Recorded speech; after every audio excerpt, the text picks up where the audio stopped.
Scan for Sovi and straight A's only. Let's go!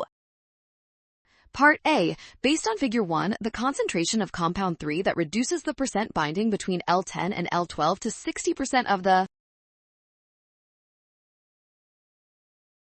per milliliter. Part B. Between 0.1 micrograms per milliliter and 12.5 micrograms per milliliter, each 5-fold increase in the concentration of compound 3 from 0.1 to 0.5.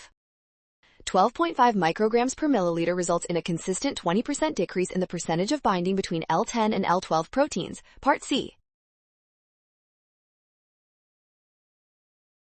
Effective drug, requiring the lowest concentration of 16.9 micrograms per milliliter to inhibit translation in M. tuberculosis. Great job working through that. Scan the code. You can learn better with Sovi. Watch out for sign errors and always double-check each step carefully.